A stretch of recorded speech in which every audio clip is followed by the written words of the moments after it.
जिसने हमेशा आंध्र गौरव का सम्मान किया।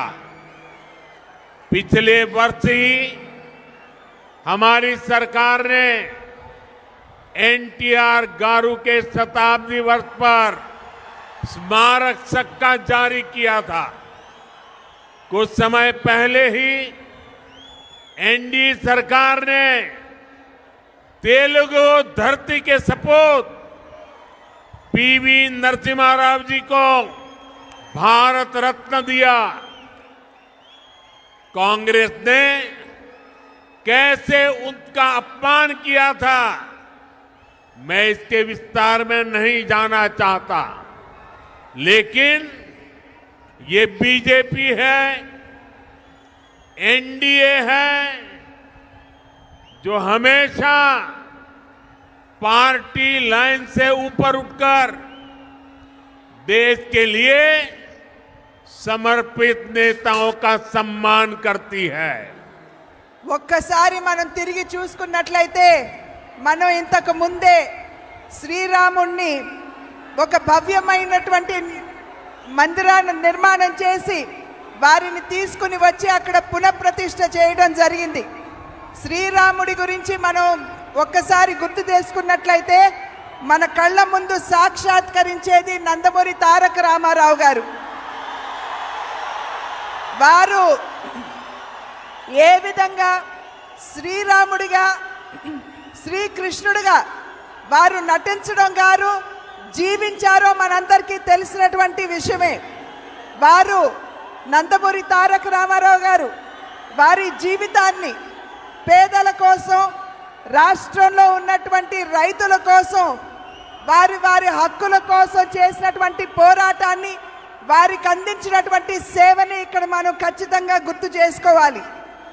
అదేవిధంగా వారు కాంగ్రెస్ పార్టీ తరఫున అప్పుడు ఉన్నటువంటి కాంగ్రెస్ ప్రభుత్వం ఏ విధంగా వారిని ఇబ్బంది పెట్టిందో మనందరికీ తెలియనటువంటి విషయం కాదు। కాంగ్రెస్ ప్రభుత్వం ఎప్పుడూ కూడా ఆంధ్ర ప్రజల యొక్క ఆత్మ గౌరవాన్ని దెబ్బతీసినటువంటి విషయాన్ని మనం ఇక్కడ గుర్తు చేసుకోవాలి। నేను మళ్ళీ మీకు గుర్తు చేస్తున్నాను, నందమూరి తారక రామారావు గారి 100 సంవత్సరాలు గడిచినటువంటి సందర్భంలో వెండి నాణాన్ని కూడా వారి పేరు మీద విడుదల చేయడం జరిగింది। ఇవాళ నేను మరి ఒక్కసారి మీ అందరికీ తెలియజేస్తున్నాను, ఆంధ్రుల యొక్క ముద్దు బిడ్డ అయినటువంటి శ్రీ పివి నరసింహారావు గారు వారికి మరి భారత రత్న ఇచ్చి గౌరవించింది కూడా ఎన్డీఏ ప్రభుత్వం అని చెప్పి మనం ఇక్కడ గమనించాలి। నరసింహారావు గారిని ఏ విధంగా కాంగ్రెస్ ప్రభుత్వం, కాంగ్రెస్ పార్టీ అవమానపరిచిందో మనందరికీ తెలిసినటువంటి విషయమే।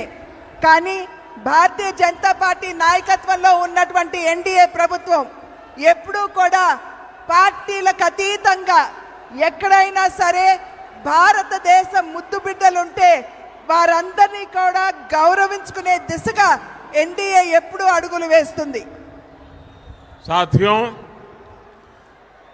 आंध्र प्रदेश के लोग इस चुनाव में 2 बड़े संकल्प लेकर के आगे बढ़ रहे हैं।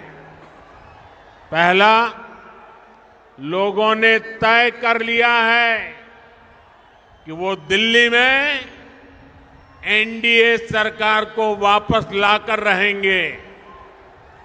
दूसरा, यहां के लोग राज्य सरकार से इतना आक्रोशित है कि उसे हटाने का मन बना चुके हैं।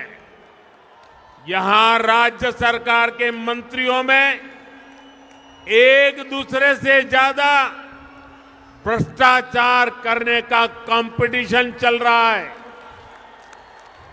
आंध्र प्रदेश के लोग देख रहे हैं कि राज्य के तेज विकास के लिए जिस सकारात्मक वातावरण को बढ़ाने की जरूरत थी, उसे पिछले 5 साल में यहां धक्का लगा है।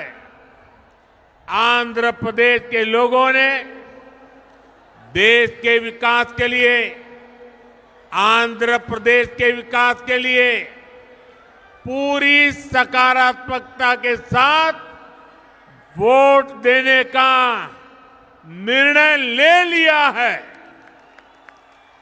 ఆంధ్ర రాష్ట్ర ప్రజలు రెండు సంకల్పాలు తీసుకున్నారని చెప్పి నేను భావిస్తున్నాను.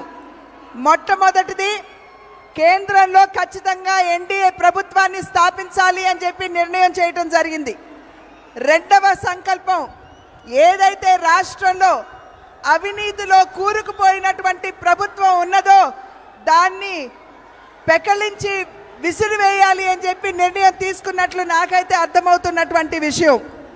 ఈ రాష్ట్రంలో ఉన్నటువంటి మంత్రులు ఎవరైతే ఉన్నారో సవ్యమైనటువంటి పరిపాలనని ప్రజలకు అందివ్వడం కంటే కూడా ఎవరికంటే ఎక్కువ అవినీతి చేస్తారో దాని మీదే దృష్టి కేంద్రీకరించారని చెప్పి మనం ఇక్కడ అర్థం చేసుకోవాలి.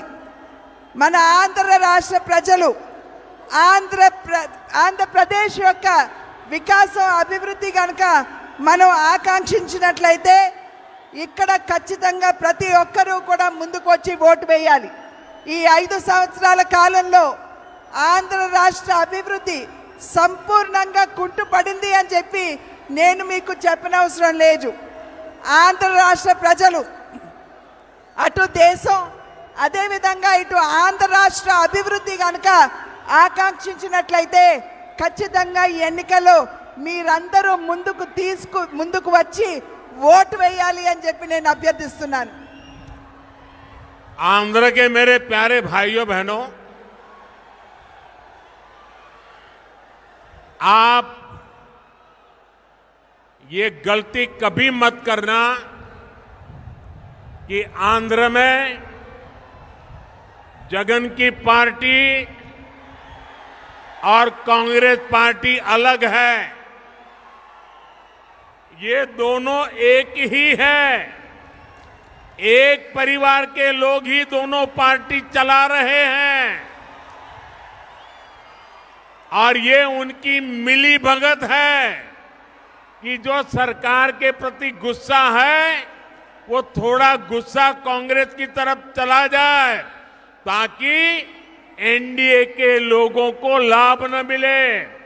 तो ये दोनों की चालाकी है, ये दोनों एक ही चट्टे बट्टे के आजू बाजू है, कोई गलती मत करना। ఆంధ్ర రాష్ట్ర ప్రజలు మీరు గమనించవలసినటువంటి విషయం, ఇక్కడ కాంగ్రెస్ పార్టీ మరియు వైఎస్ఆర్సీపీ వేరు పార్టీలు కాదు, రెండు పార్టీలు కూడా ఒకే వరలో ఉన్నటువంటి ఖడ్గాలు. ఈ రెండు పార్టీలు ఒకే కుటుంబం నుండి వచ్చినటువంటి నాయకత్వం వహిస్తున్నటువంటి విషయాన్ని మనమందరం కూడా గమనించాలి. ఇక్కడ చాలా తెలివిగా వైఎస్ఆర్సీపీ మరి వారి మీద ఉన్నటువంటి ఏదైతే కోపం ఉంటుందో ప్రజల మనసుల్లో దాన్ని నెమ్మదిగా కాంగ్రెస్ వైపు మళ్లించడానికి చూస్తున్నారు. కనుక మీరు తెలివిగా అటు చీలకుండా మన ఓటు ఎటు పోకుండా మీరందరూ జాగ్రత్తగా ఎన్డీఏకే మీరు ఓటు వేయాలి.